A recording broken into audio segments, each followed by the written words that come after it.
Abra sua Bíblia, por favor, no Evangelho de João, capítulo 5. João 5, nós vamos ler de 16 a 30. Deixe sua Bíblia aberta em João capítulo 5, de 16 a 30. E eu quero pensar com você sobre a vida sob pressão. A vida sob pressão. Vamos ler o início apenas, e no decorrer da mensagem, a gente vai ler todos esses versículos. João 5, de 16 a 30. Então os líderes judeus começaram a perseguir Jesus por não respeitar as regras do sábado. Então, os líderes judeus começaram a perseguir Jesus por não respeitar as regras do sábado. Quem nunca se sentiu pressionado? Quem nunca foi perseguido na vida? Pressionado na escola, no trabalho, pela família, em algum relacionamento, pelas demandas da vida. Hoje em dia, a pressão sobre crianças recebe o nome de bullying. Mas pressão e perseguição sempre existiu. O ser humano, desde o pecado, sempre foi vítima de algum tipo de perseguição, seja onde for. Pressão pelas demandas da vida, pressão até mesmo da própria consciência. Muitas e diferentes formas existem de pressão e de perseguição. Sempre foi assim. Mas hoje em dia, por causa da rapidez da informação e do acesso imediato através das mensagens instantâneas, através das mídias sociais, a pressão é muito maior sobre o ser humano. Os adolescentes que nos digam. Veja, por exemplo, como tem aumentado o número de suicídios entre adolescentes por causa da pressão do grupo. Pressão potencializada pelas tecnologias da informação, pelos jogos virtuais, etc. É assustador como a pressão tem aumentado. Os olhos de todos nós estão sobre todo mundo. Afinal de contas, quem é que não carrega uma câmera no celular? E dessa forma, diante de qualquer flagrante, qualquer passo em falso de alguém à nossa frente, a pessoa é filmada ou fotografada e no mesmo instante as imagens já estão espalhadas para todo mundo. E isso aumenta a pressão. Veja, por exemplo, o exemplo do sistema de monitoramento das partidas pela arbitragem, batizado de árbitro de vídeo ou VAR na Copa da Rússia. A pressão sobre os jogadores e principalmente sobre o árbitro em campo aumentou ao máximo. Por quê? Porque as imagens das 33 câmeras em cada um dos 12 estádios da Copa de 2018 se tornaram, gente, de certa forma, um pesadelo, especialmente para jogadores que gostam de catimba, o jogo sujo, e principalmente para os árbitros de futebol, que agora têm que dar conta do recado com a precisão de uma imagem flagrante em alta definição. É pressão de todos os lados. A verdade é que tudo, cada avanço, cada conquista da humanidade tem contribuído para nos colocar ainda mais sob pressão. A pergunta, portanto, é como viver sob pressão? Existe algum valor na pressão? Que valor há na pressão? E no texto que nós temos diante de nós hoje, nós encontramos Jesus sob pressão. Jesus sob a pressão dos líderes judeus. Leia comigo a partir do verso 16 até o 18. Então, os líderes judeus começaram a perseguir Jesus por não respeitar as regras do sábado. Jesus, porém, disse: meu Pai sempre trabalha e eu também. Assim, os líderes judeus se empenharam ainda mais em encontrar um modo de matá-lo. Se empenharam ainda mais em encontrar um modo de matá-lo, pois Jesus não apenas violava o sábado, mas afirmava que Deus era seu Pai e, portanto, se igualava a Deus. Gente, se isso não é pressão, o que seria pressão? Você ser perseguido, você perceber que o empenho para que tirem sua vida aumenta. O que é que nós aprendemos sobre pressão nesse texto? Eu quero ver 3 coisas com vocês. Primeira, a vida piedosa, ela é vivida sob pressão.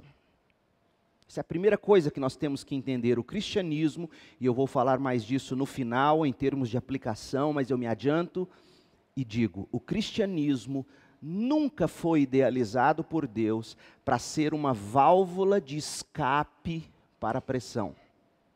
Nunca. A vida piedosa, ela é vivida sob pressão. Saiba disso, reconheça isso, encare isso.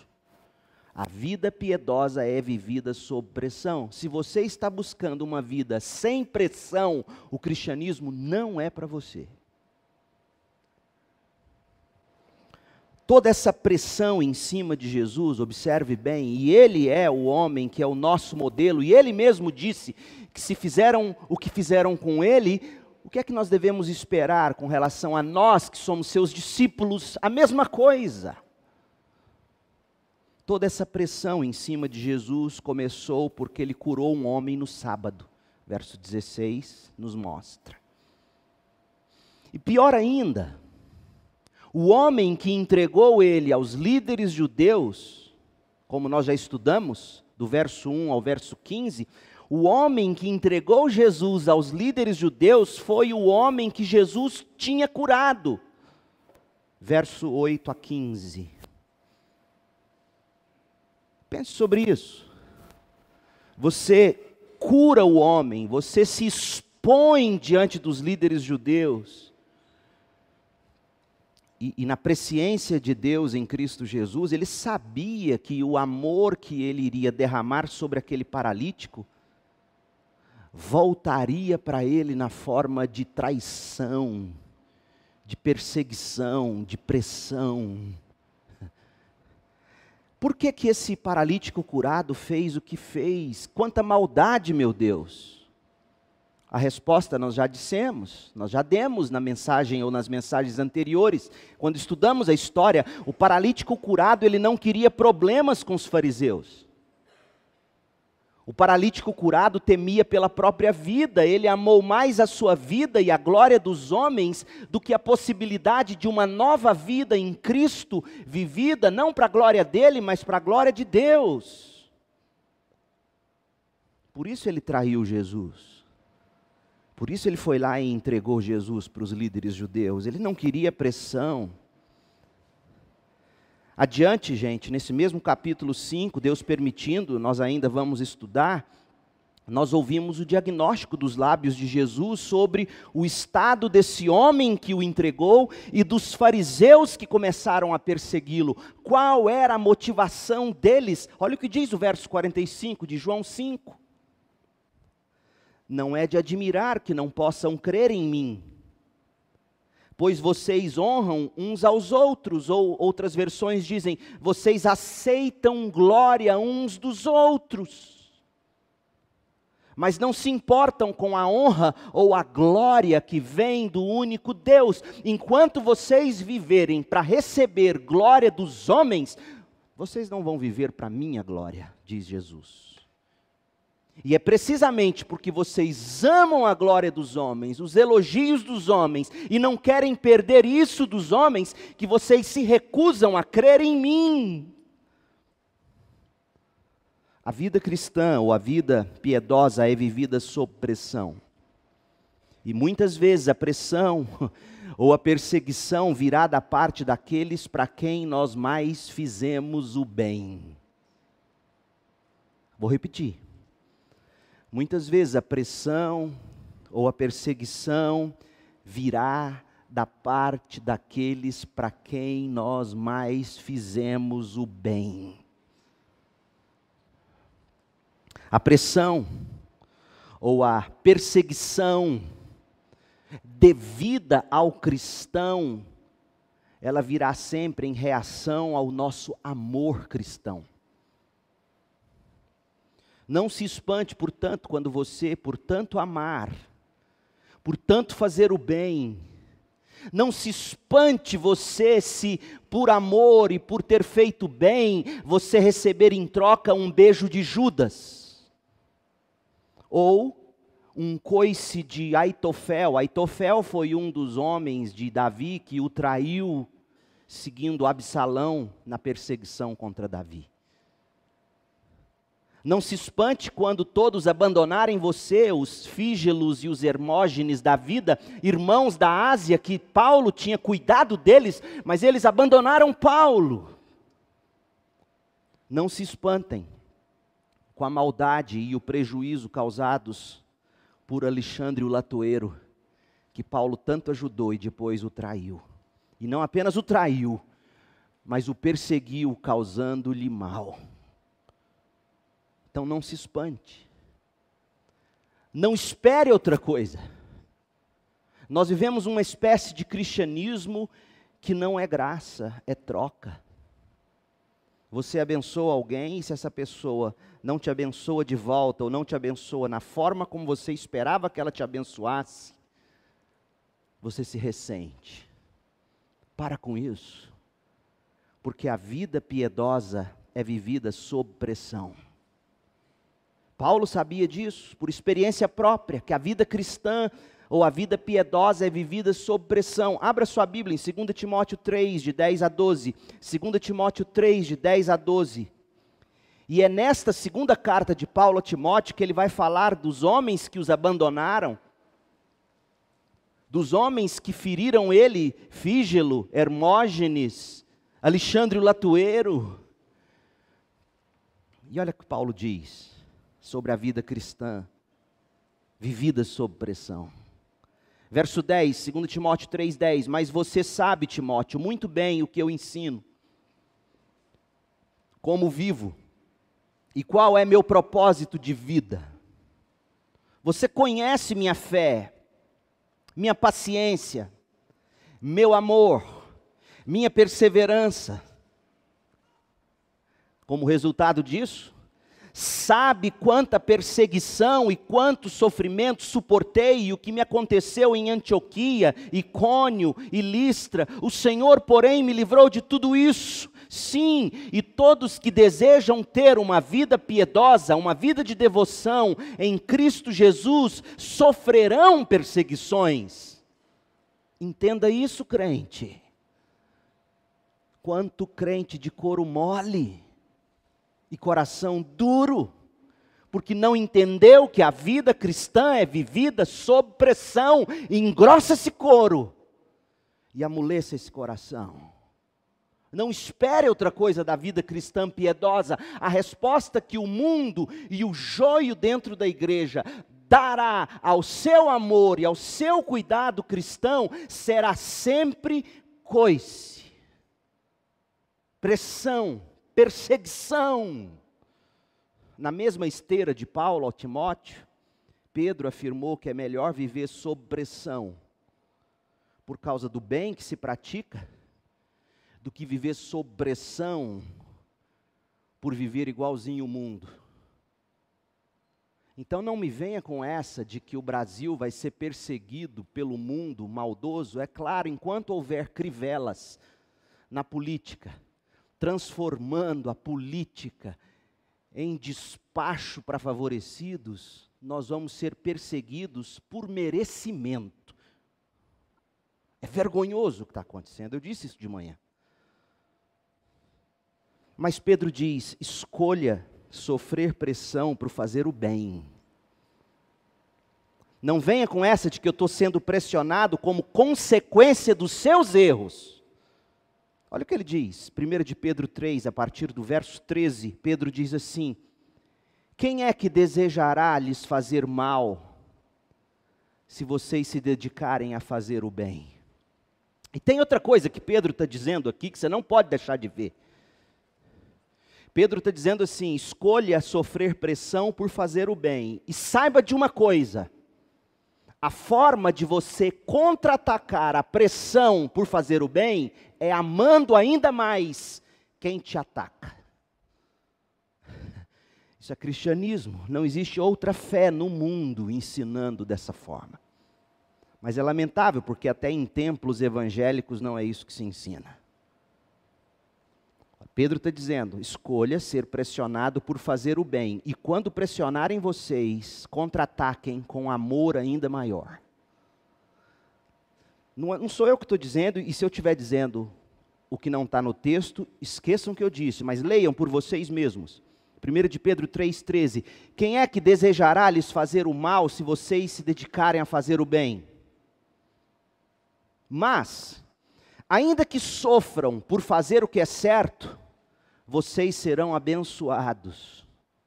Portanto, não se preocupem e não tenham medo de ameaças. Em vez disso, consagrem a Cristo como Senhor de sua vida. E se alguém lhes perguntar a respeito de sua esperança, ou seja, se alguém perguntar por que você continua amando esses que te perseguem, esteja pronto, preparado para explicar a razão da sua esperança.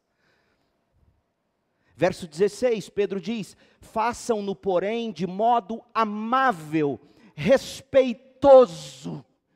Vamos ser honestos, e eu vou dar nomes. Você consegue ver amabilidade e respeito na boca de um Silas Malafaia?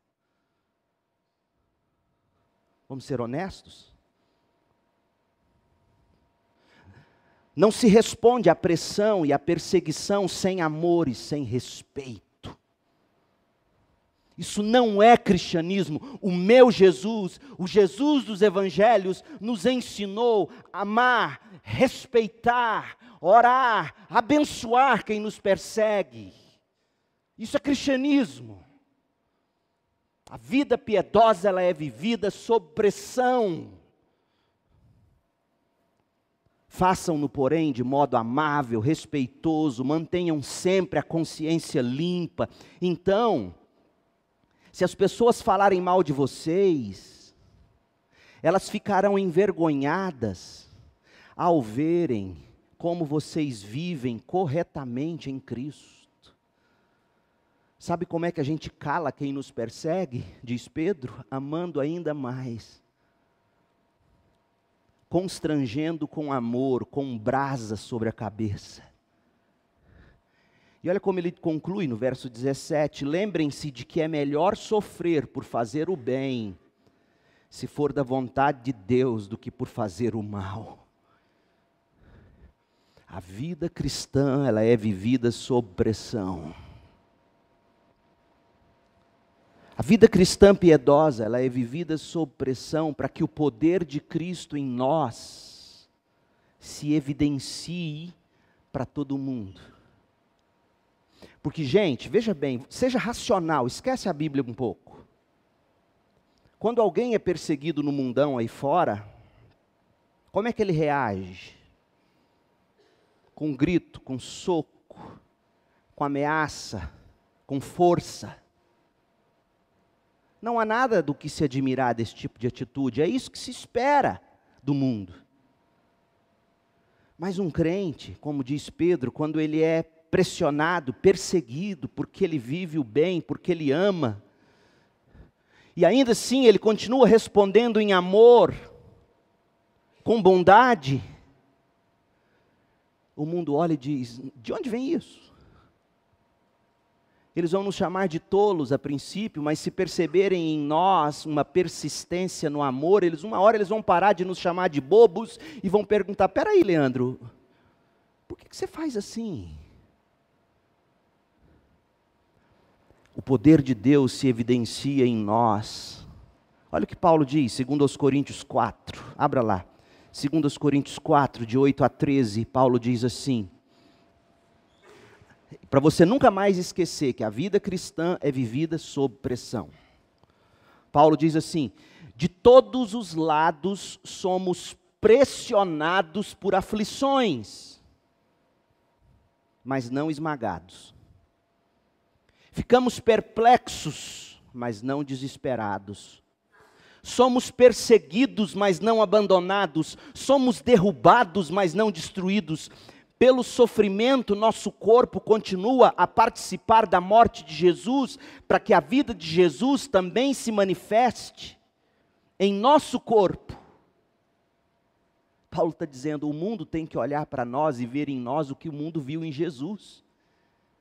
E o que o mundo viu em Jesus, gente? Não, você se lembra da cruz, eles xingando Jesus, cuspindo em Jesus, maltratando Jesus, e Jesus por acaso gritava lá da cruz, chamando todo mundo de safado, de sem vergonha. O que Jesus fez lá da cruz? Ele olhou para o Pai e disse, Pai, perdoa esse povo, eles não sabem o que fazem. Paulo diz, o mundo precisa ver no nosso sofrimento o que a gente vê em Jesus. Sim, continua Paulo no verso 11, vivemos sob constante perigo de morte. E a razão? Porque servimos a Jesus. Ser crente é perigoso. Ser crente é perigoso. Pergunte aos missionários. E por que ser crente tem que ser perigoso só para missionário? O chamado para ser crente é para todos nós. Sim, vivemos sob constante perigo de morte, porque servimos a Jesus, para que a vida de Jesus se manifeste em nosso corpo mortal. Assim, enfrentamos a morte, mas isso resulta em vida para vocês. Eu morro para te dar vida. Continuamos a pregar porque temos o mesmo tipo de fé mencionada nas Escrituras. Crie em Deus, por isso falei. Oh, meu povo, é na pressão sofrida pelo viver piedoso que o crente desenvolve sua comunhão com Jesus Cristo e persevera anunciando e vivendo o Evangelho. Paulo disse isso. Filipenses 3, versos 10 e 11, veja, Filipenses 3, 10 e 11, Paulo diz assim, eu quero conhecer a Cristo, e eu quero experimentar o grande poder que o ressuscitou. Você também quer isso? Eu quero. Você quer conhecer Cristo e você quer experimentar o grande poder de Deus, ressuscitando um morto. Todos querem isso. Agora veja qual é a maneira de se provar desse poder. Paulo explica. Eu quero sofrer com Jesus. E eu quero participar da morte de Jesus. Não tem outra maneira de você provar o poder da ressurreição se você não sofrer como seu mestre. E se você não se entregar à morte como ele.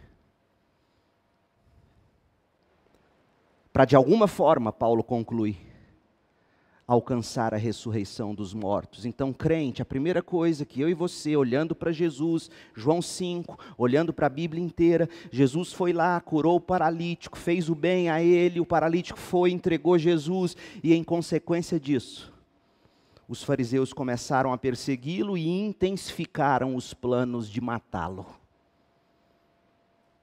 A vida cristã piedosa é vivida sob pressão, engrossa o couro. Ou o cristianismo não é para você. Ou você vai inventar um cristianismo. Segunda coisa. A vida sob pressão revela quem verdadeiramente somos. Você já tomou chá? Você gosta de chá? Você esquenta a água, ferve a água, põe na caneca, pega o saquinho de chá, mergulha. Se o chá for de frutas vermelhas, que cor a água vai ficar? Vermelha. Se for mate, que cor a água vai ficar? Esverdeado escuro. Ou seja, a água fervente, ela só vai contribuir para extrair do saquinho o que de fato tem no saquinho.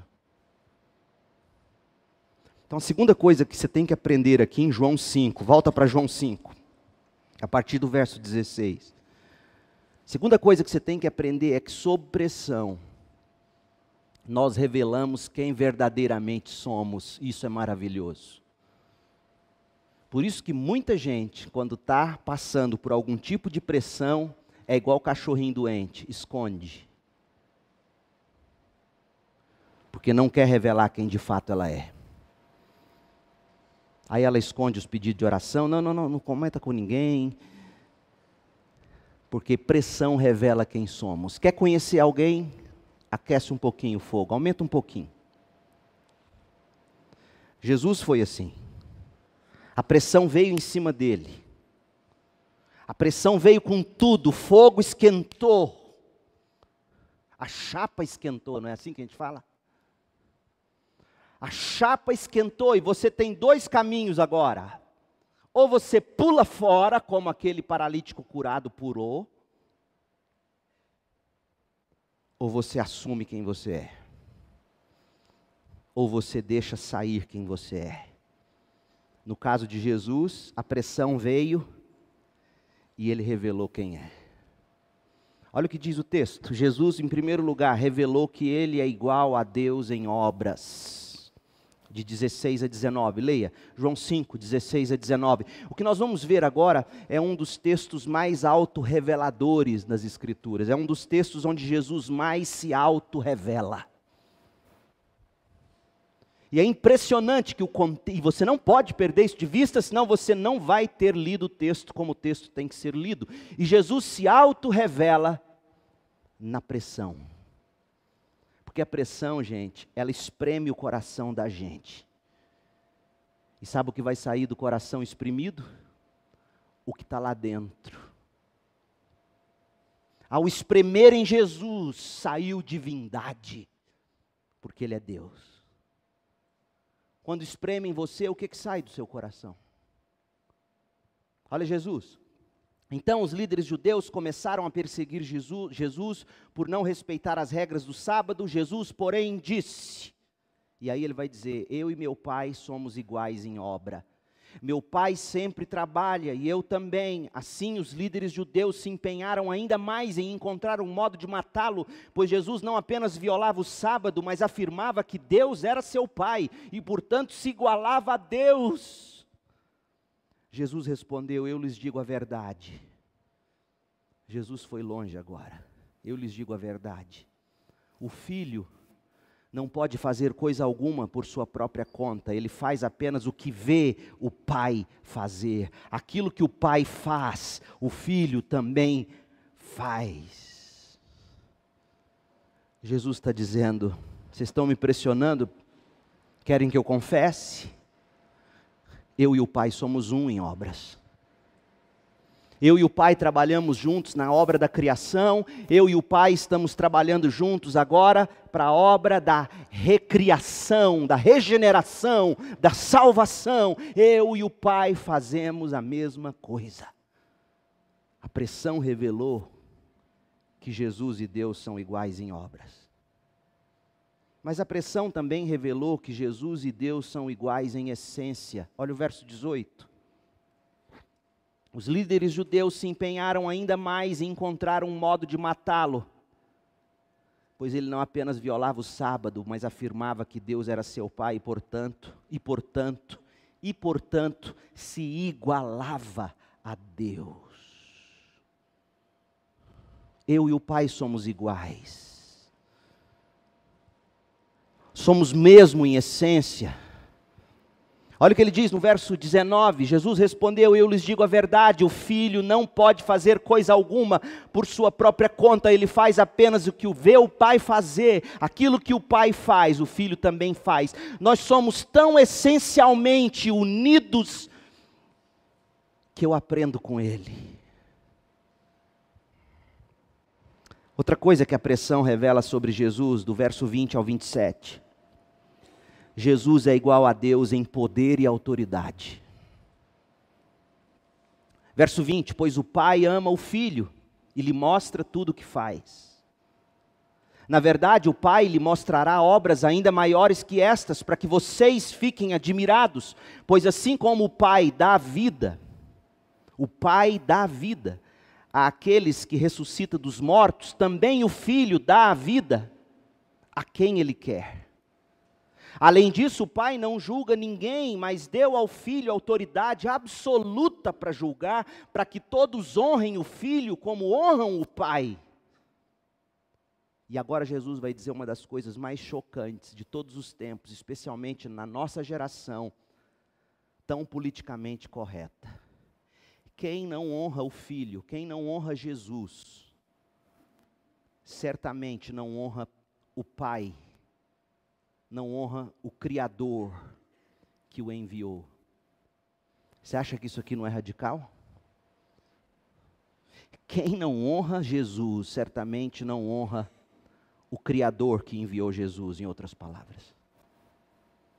Eu lhes digo a verdade, continua Jesus, quem ouve minha mensagem e crê naquele que me enviou tem a vida eterna, jamais será condenado, mas já passou da morte para a vida, e eu lhes asseguro que está chegando a hora, e de fato já chegou, em que os mortos ouvirão minha voz, a voz do Filho de Deus, e aqueles que ouvirem minha voz viverão. O Pai tem a vida em si mesmo e concedeu ao seu Filho igual poder de dar a vida, e lhe deu autoridade para julgar a todos, porque ele é o Filho do homem. Jesus é igual a Deus em obra, em essência, em poder e em autoridade. Como nós aprendemos isso? Foi só esquentar a chapa de Jesus, ele revelou quem ele é. Jesus está revelando para nós que a obra da salvação planejada por Deus não apenas ou não somente foi executada pelo Filho, como também é determinada pelo Filho. Ou seja, o Filho e o Pai têm o mesmo desejo, verso 20. O Filho e o Pai são soberanos na salvação, dão a vida a quem eles querem. Escuta isso, não sou eu que estou dizendo, está no verso 21, não é você que escolhe vida, porque eu e você estávamos ou estamos mortos. Morto não tem fome, não faz questão de ter fome, nem desejo. O Pai e o Filho escolhem a quem eles darão vida. Verso 21, o Pai ressuscita os mortos, de que maneira? Através da voz de Jesus. Verso 21, verso 25. Como é que Deus condena alguém? Deus condena alguém que rejeita o Filho, verso 22, verso 24. De que forma Deus é honrado? O Pai, Deus Pai é honrado ou é glorificado quando o Filho é honrado ou glorificado, verso 23. O Pai e o Filho têm o mesmo poder para salvar, a mesma autoridade para dar vida ou para condenar, versos 26 e 27.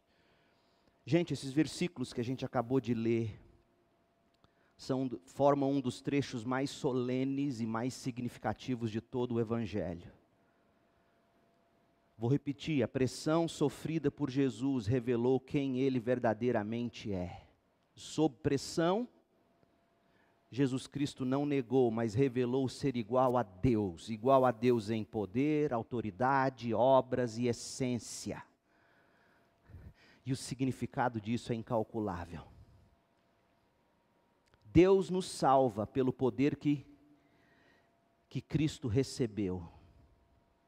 Deus nos salva pelo que Cristo sofreu e padeceu no lugar do pecador. A condenação do pecador vai ser baseada na atitude do pecador em relação a Cristo.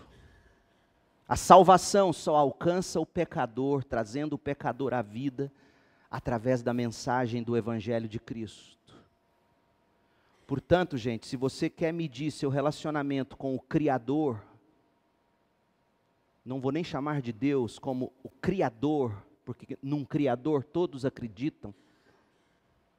Se você quer saber se o seu relacionamento com esse Criador é um relacionamento verdadeiro, salvífico, a única forma de você avaliar isso é você respondendo a pergunta que o próprio Jesus fez aos discípulos, lá em Mateus 16, 13.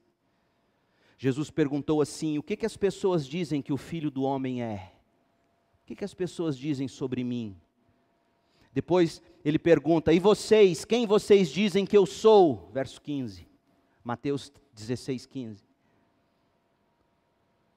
Para o seu relacionamento ser verdadeiro com o Criador, a sua resposta tem que ser idêntica à de Pedro em Mateus 16, 16. A saber, o Senhor é o Cristo, o Messias, o Filho do Deus vivo. Se não é assim que você encara Jesus, seu relacionamento com o Criador não é verdadeiro. Cristo é o Deus eterno que se fez carne e habitou entre nós, cheio de graça e de verdade, viveu uma vida perfeita, sem pecado, morreu na cruz no lugar do pecador, foi sepultado, mas ressuscitou ao terceiro dia, e foi por isso que Jesus declarou em João 5:24, eu lhes digo a verdade, quem ouve essa mensagem e crê naquele que me enviou, tem a vida, não vai ter, não terá, não é futuro, é presente, tem agora. Jamais será condenado, mas já passou da morte para a vida. Você crê em Cristo? Você o recebeu como seu Salvador, Senhor? Mas de volta ao nosso princípio. A vida sob pressão revela quem verdadeiramente somos. No caso de Jesus, revelou que Ele é o único caminho para a nossa salvação, da condenação merecida de Deus sobre a humanidade. A condenação de Deus sobre a humanidade é merecida. E só há uma maneira de não sermos condenados crendo em Cristo. E Jesus revela isso quando foi pressionado. E você? No seu caso, o que as pressões revelam sobre você? Em quem você confia? O que escorre do seu coração quando as pressões te espremem? Raiva, ódio, medo, desprezo, mentiras, imoralidade, ansiedade, crime, cara ruim. O que a vida sob pressão revela sobre você? Temor de homens, justiça própria. A vida sob pressão é uma bênção, porque a vida sob pressão nos coloca cara a cara com nós mesmos, sem máscaras, sem botox, sem make-ups. Bom seria se você parasse agora diante de Deus e fosse honesto consigo mesmo. Pare e pergunte a si mesmo e responda: o que a vida sob pressão revela sobre mim? Revelou que Jesus é Deus. E sobre você? Deixa eu te ajudar. Para você saber o que a vida sob pressão revela sobre você, pense por um instante nas coisas que você busca como alívio na hora que você está pressionado. Aquilo que eu e você buscamos como alívio na hora da pressão, revela muito de quem somos. Reações revelarão que de fato somos pecadores. Em quem nós verdadeiramente confiamos, se é em nós mesmos, na sua resolvida autoestima, entre aspas. Aliás, uma das coisas que Deus tem pesado no meu coração nos últimos dias, é provável que eu me inverne nisso. Eu quero estudar profundamente de onde vem esse evangelho da autoestima, tão desgraçadamente espalhado entre nós. Gente, nossas reações revelarão quem de fato nós somos, em quem verdadeiramente confiamos. Se é no nome que construímos, no dinheiro que conquistamos, no nosso jeito sábio de resolver as coisas. A pressão revela quem realmente amamos. Jesus, sob pressão, Ele recorreu à sua identidade divina, Ele revelou ser Deus. Jesus revelou que Ele é um com Deus, tem os mesmos desejos que Deus, os mesmos propósitos de Deus, o mesmo poder, a mesma autoridade, e você? Outra pergunta, a pressão que você sofre, remete você a Cristo? Leva você aos pés de Cristo? Quando você está sob pressão, é em Cristo que você busca graça para prosseguir, exalando o bom perfume de Jesus. E nessas horas de maior pressão, uma das coisas que você mais vai precisar é de gente crente do seu lado. Porque deixa eu te dizer uma coisa, muitas vezes sob pressão a gente não sabe nem como orar, não tem nem força para orar. O coração enganoso, o coração começa a confundir a gente com autopiedade, com mentiras, com enganos. E nessas horas de pressão é quando a gente mais precisa de crentes maduros ao nosso redor para nos ajudar a ler as circunstâncias, nossas reações, nossas respostas à luz do livro sagrado e orar conosco. Mas sob pressão, infelizmente, a gente sai dando coice em todo mundo. Briga com todo mundo, critica todo mundo, aponta o dedo para todo mundo, se esconde igual um cachorrinho ferido esperando a morte chegar. Que aroma você exala quando você está sob pressão? O cheiro das obras da carne? Muita gente faz isso. Sob pressão, apertam a gente, e o que sai dessa fralda é o que está lá dentro. Já viu um neném carregado? Se aperta a fralda do bichinho, o que sai lá de dentro? O que está lá dentro. E o que está dentro da fralda de um bebê não é coisa boa, nem cheirosa. Muita gente, quando você espreme com pressão, sai do coração dessa pessoa obras da carne, imoralidade sexual, a pessoa se envereda na masturbação. Eu sei o que eu estou dizendo, eu atendo pessoas.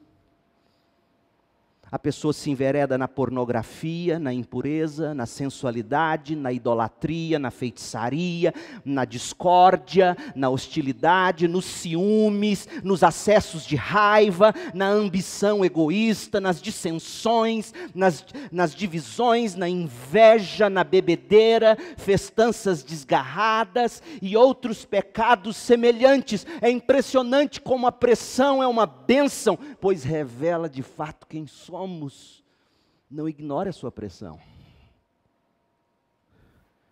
Esse é o tipo de odor carnal que só revela que você não herdará o reino de Deus. Gálatas 5:21. Ou será que você, sob pressão, exala o bom perfume do fruto do Espírito? Que perfume é esse? Sob pressão você ama.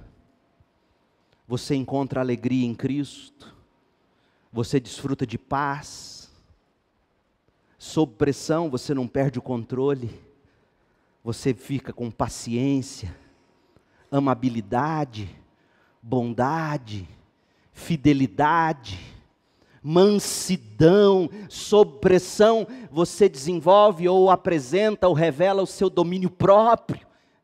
O que você exala sob pressão? A vida sob pressão revela quem nós somos. Aqueles que pertencem a Cristo Jesus crucificaram as paixões e os desejos da natureza humana. Gálatas 5:24. E sob pressão, Gálatas 5:25, o crente busca a direção do Espírito em todas as áreas da nossa vida. Não ignore a pressão que você está vivendo. E eu sei que você está sob pressão. Eu vivo sob pressão. Nós vivemos sob pressão. E o que a pressão revela sobre você? A enfermidade é uma pressão. O desajuste social é uma pressão. Um abuso é uma pressão. Pressão vem sobre todos nós e esse, meu povo, de coração, é um bom momento para você reconhecer seu pecado diante de Deus e confessar e buscar Cristo, perdão, salvação e poder para você ser e viver guiado pelo Espírito. A vida sob pressão revela quem verdadeiramente somos. Última coisa, em terceiro lugar.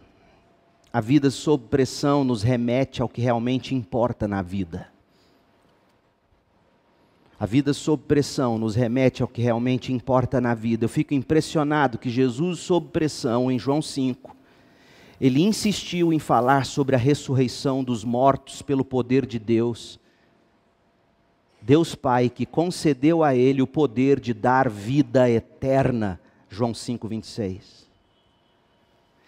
E quando Jesus disse que ele tinha em si mesmo o poder de dar vida eterna, ele deixou os fariseus mais loucos ainda. João 5, 28, leia comigo. João 5, 28, até o final, até o verso 30. Jesus diz o seguinte: não fiquem tão surpresos. Ele olhou no semblante daqueles líderes fariseus e viu espanto, quando ele falou do poder de dar vida eterna.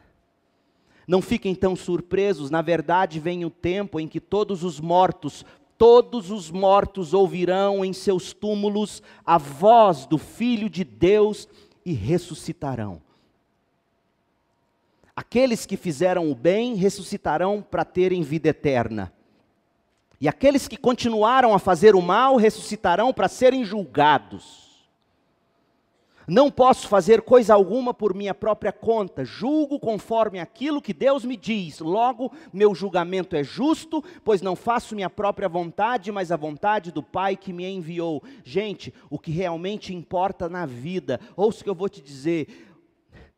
Jesus está dizendo isso aqui, o que realmente importa na vida não é você escapar das pressões. Jesus não buscou escapar da pressão.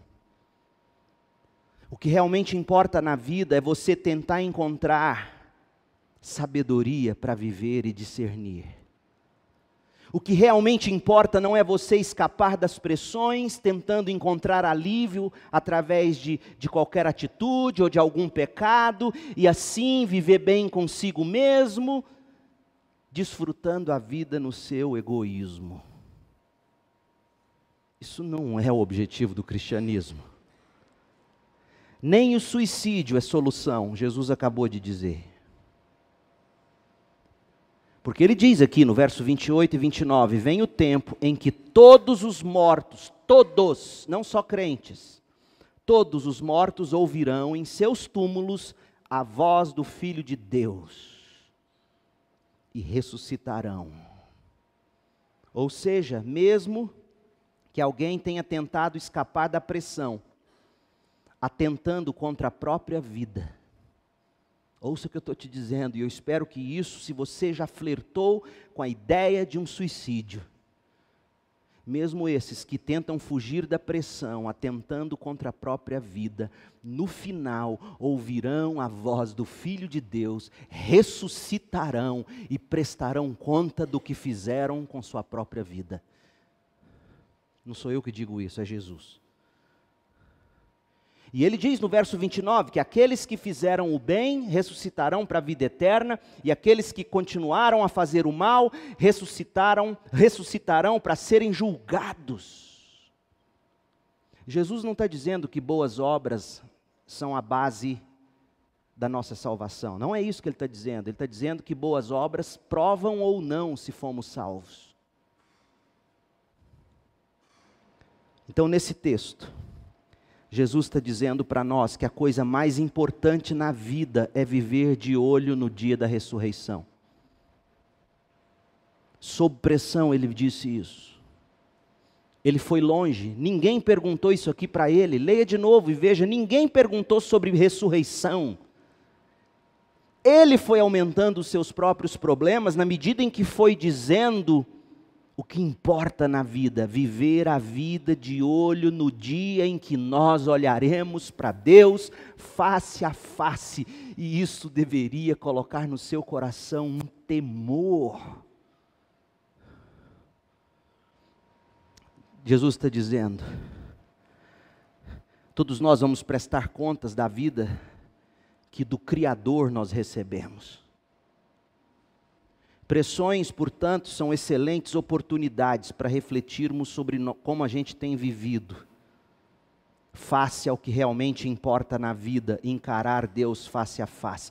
O papel de um pastor, veja bem, deixa eu te dizer de novo, é preparar você para morrer. Não é fazer você prosperar nessa vida.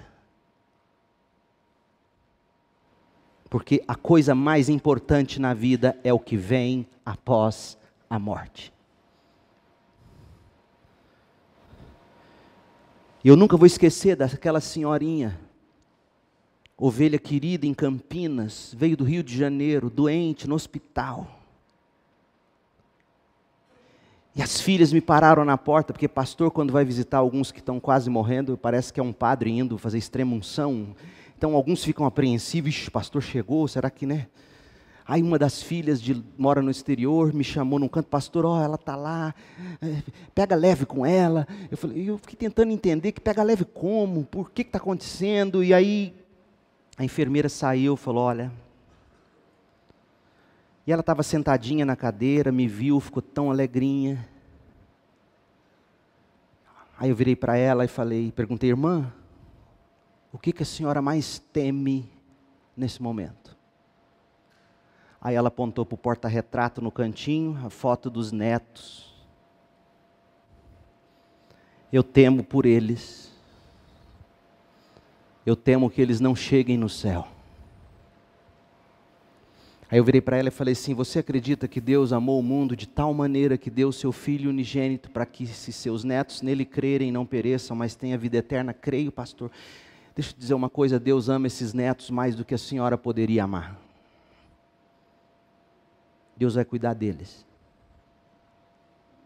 Mas e a senhora?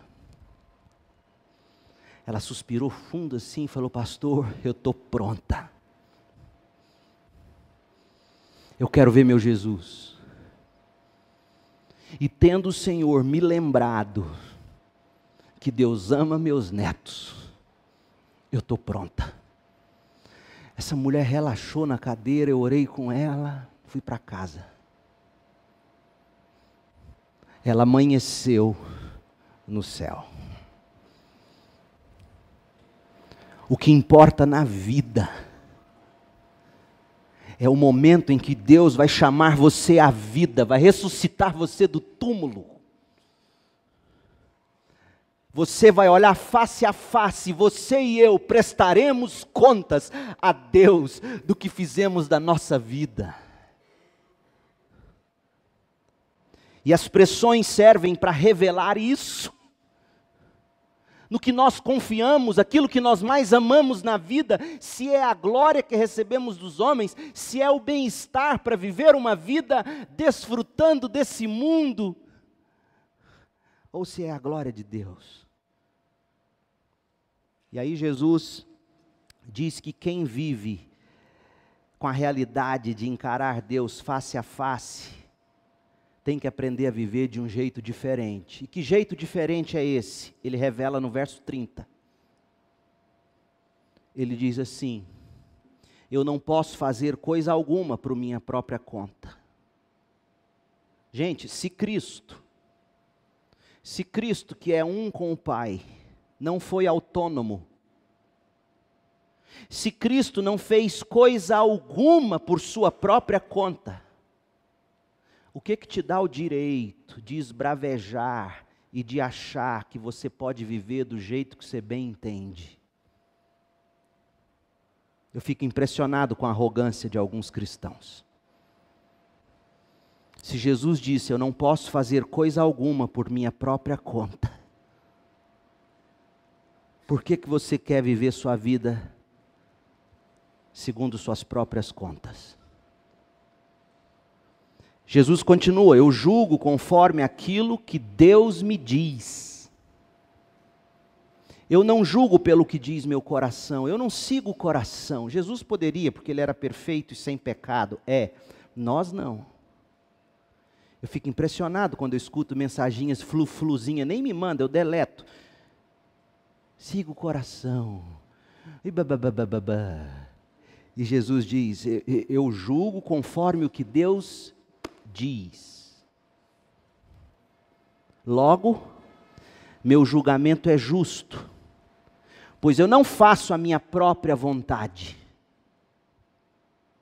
Se Jesus não faz a própria vontade dele, por que você quer fazer a sua? Eu faço a vontade do Pai que me enviou.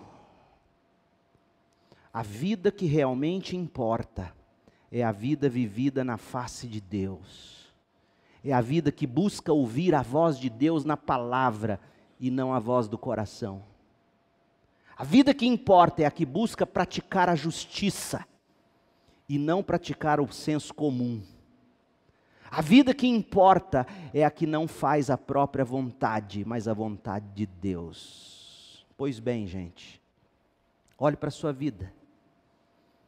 Você está sob pressão, vivendo sob pressão, lembre-se, a vida piedosa é vivida sob pressão. Então aprenda a orar isso todo dia, cedo, de tarde à noite. Deus, me dá um couro grosso e um coração mole. Um couro grosso porque eu tenho que enfrentar as pressões da vida piedosa sem esmorecer. E um coração mole porque eu não posso deixar de amar nem aqueles que me perseguem. A vida sob pressão revela quem verdadeiramente somos. A vida sob pressão nos remete ao que realmente importa na vida. Portanto, cristianismo não é uma válvula de escape para pressões. Não é um meio de você encontrar bem-estar e elevar sua autoestima para você viver bem consigo mesmo, sem problemas, no deleite dos seus prazeres egoístas dessa vida. Isso não é o cristianismo de Jesus. Cristianismo é a vida de quem era cego para a glória de Deus e agora enxerga a beleza da glória de Deus em Jesus e agora se entrega, encontra prazer em se entregar pelo outro, mesmo quando o outro me persegue. O cristianismo não vive sob pressão, apontando culpados, encontrando desculpas. O cristão sob pressão, ele olha para si mesmo, ele se pergunta: Leandro, o que essa pressão está revelando sobre a gente? No que a gente confia, Leandro? Como a gente reage, Leandro? Sim, Leandro, a gente está 100% certo nessa ação. Mas, ainda assim, isso não nos dá o direito de ter raiva, de perseguir, de odiar. Leandro, o que essa pressão revela sobre a gente, Leandro? Leandro, o que realmente importa na vida é se estamos unidos a Cristo pela fé somente em Cristo. Todos ressuscitaremos, todos prestaremos contas dessa vida. Meu povo, a vida sob pressão tem muito valor, se ela for vivida para a glória de Deus em Cristo. Cristo sofreu a pior pressão imaginável, para que pudéssemos provar e ver o prazer da salvação. Feche seus olhos, vamos orar.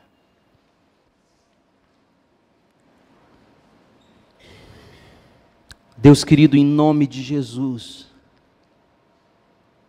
ajuda-nos a fazer sentido dessa tua palavra tão maravilhosa. Palavra tão ácida quando em contato com a nossa carne. Palavra tão áspera quando em contato com a inclinação do nosso coração. Mas palavra de vida, para aqueles que entendem que cristianismo é ter os olhos abertos para as belezas de Cristo e o prazer de dar, sabendo que dar é melhor do que receber. Faça de nós uma igreja assim, um povo assim, com o couro grosso, que aguenta a pressão e que não deixa de amar, coração mole.